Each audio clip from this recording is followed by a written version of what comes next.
Welcome back, YouTube. Thanks again for checking out another one of my videos. We're down here at Revolution Moto in Santa Rosa, California for the day, and we're test riding scooters. And what we're going to test ride next is the Vespa Sprint.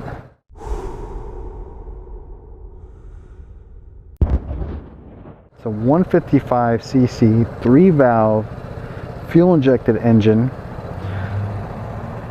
It's 2015 model. Major improvements over the last scooter I just rode, which was the LV150 or the LX150. We got a new front end suspension. We got ABS brakes, larger tires. We have the same engine as the Piaggio Fly 150. So we're gonna go ahead and take this out and compare it to the LV150 I just test rode. Alright, so the notable differences compared to the previous model. Torque on this scooter when you're at a dead stop is actually a little surprising. When you're at a dead stop and you go full throttle on this thing, it's going to jolt you back. That's how torquey it is at the very beginning. I don't go full throttle on this thing because it just pulls you back. So it's definitely a little torquey. It can catch you off guard if you're not ready. I would just keep mindful of that if you go ahead and test ride or pick one up. But we're going to see how she does on this hill. I don't imagine she's going to have a problem with that much torque from the beginning. There we go. You can get up and go. Even if you're on a steep incline in San Francisco, let's say you're on a San Francisco hill pointed up, dude, I don't think you're going to have a problem rolling back because there is a lot of torque in the low end. And we're cruising up this thing 55, dead stop.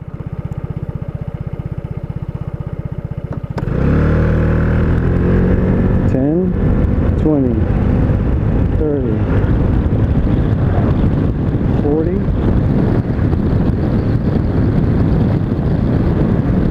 $50, slight uphill, $55,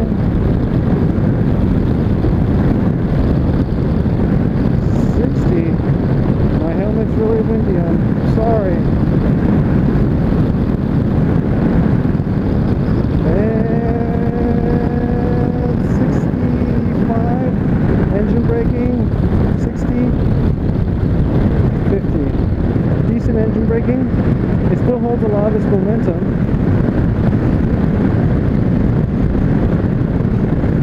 But it got up there. And it got up there pretty decent actually. On the slight incline, that's the same spot we did the LV150 on. And I think it handled it a little bit better.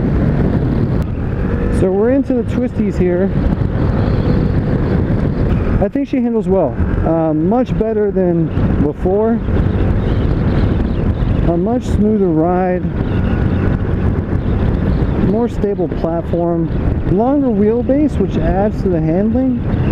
And improved suspension. It really makes this a much better ride than the LV150. The Vespa Sprint. Gas tank is the same placement as the LV150. It's under the seat towards the back, but we have the battery in the bottom instead of up front in the compartment, so that kind of lowers the center of gravity a little bit. But she is a little top heavy. You do feel like you're riding up high, but she handles pretty well actually.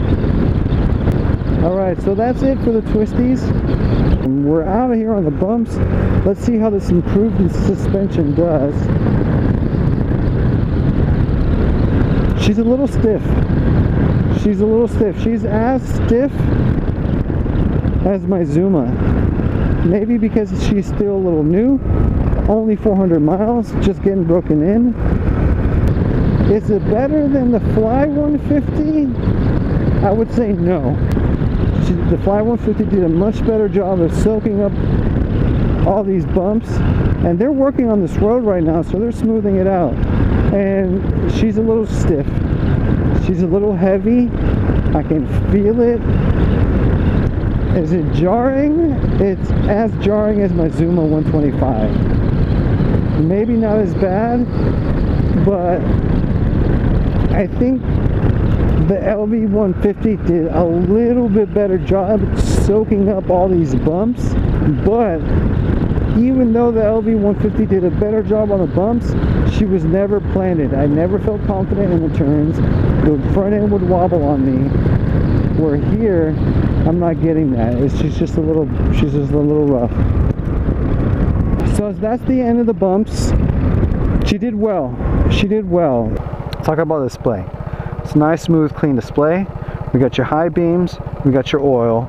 Which you got your gasoline, and you got your turn signals right there. You got a digital fuel gauge. You got a digital clock and a digital trip meter.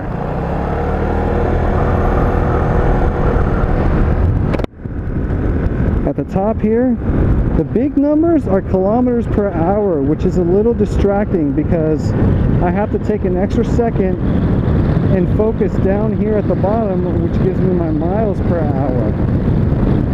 So taking that extra second to find it is an extra second of my eyes off the road.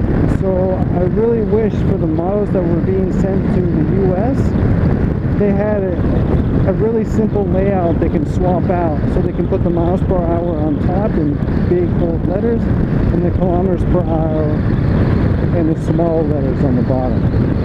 So that's a little distracting. But we're on Highway 12 now, and we're cruising 55 miles an hour, 60 miles an hour, and she's doing it no problem, man. She's doing it much better than the LV150. Maybe it's the fuel injection, maybe it's the extra 5cc. It's a 155 versus a 149. It is highway legal in the state of California, and she's cruising 55, 60 miles an hour. I think you can do it if you really, really had to. This model happens to have the windscreen. It's the first time I rode a scooter with the windscreen. And I feel a little bit right here, which is the gap between the windscreen. But I don't get it till up here. It hits me a little bit higher on the helmet. I guess to have full wind protection, you're gonna have to go with those tall windscreens that we find in some of the other models. And I'm talking about the tall ones up here windscreen, and then you're pretty much golden. But otherwise, it does do a much better job. I don't feel it on my chest, and my shoulders are not as bad as they were on the LV150. So if you want to pick up a windscreen, you're going to do a lot of highway riding, I say go ahead and pick it up. The controls on my left hand, at the top I have the high beam and low beam. Also, we got a passing light. If I slide it all the way to the right, it flashes the high beam on, so I can use it as a passing light. I can slide it all the way to the left to leave the high beam on. Right here in the middle, I have my turn signal. We have a slider instead of that pivot little signal from before. Slide it to the left, push cancel, slide it to the right, push cancel. Let's check out the horn here. Yeah, it's a decent little horn. Traveling at 50 miles an hour, I heard that no problem. On the right hand here, you got your throttle. Good re-throttle. I'm cruising at 50, I'm off the throttle, I'm back on it, and it picks up almost instantly. So a good re-throttle time, you're going to get off of it, you're going to get on it, and it goes right away. There's very little lag. The Piaggio Fly 150 had a really soft re-throttle, almost like it had a little bit of lag. Very little lag. I'm cruising at 55, 50. I get off of it, I get on it, I feel it pull right away. I like that a lot. Good re-throttle, kill switch at the top. You got your mode button right here. So instead of having the digital clock with the buttons on the display, you have this middle button right here, which is your mode. It's your trip counter A, trip counter B, press and hold. It's going to clear it, push it again, total miles on the scooter, 483, push it again, we're back to trip A. And at the bottom, we have a push button start. Electric ignition, fuel injected, very peppy on the low end.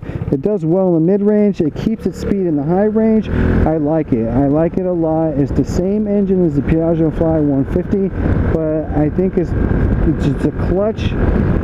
And the variator is just tuned differently. It's a little bit more peppy in the front, and it just grabs almost instantly when you get back on the throttle, which I like. Overall, my thoughts on the Vespa Sprint. The LX150 3V IE model. I like it, man. I like it. As I mentioned before, this is a great scooter to go cruising the wine country on. It's a great scooter to head out to the coast and have a picnic at the beach.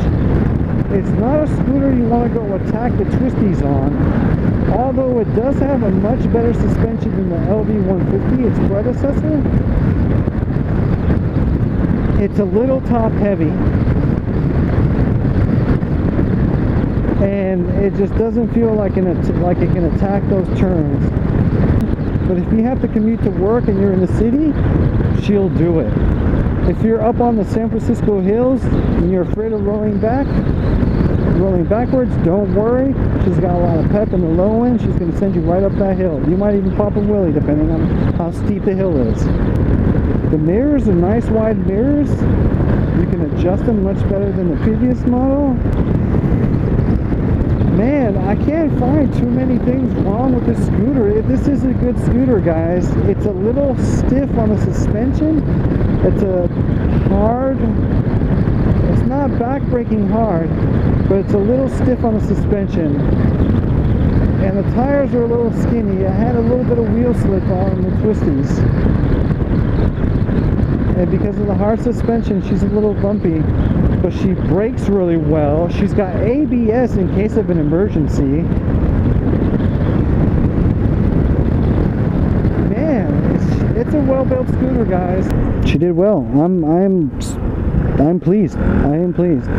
This is a nice ride, guys. I definitely recommend you test ride it. I definitely recommend you check it out. Subject detected. Detected. Detected. Detected.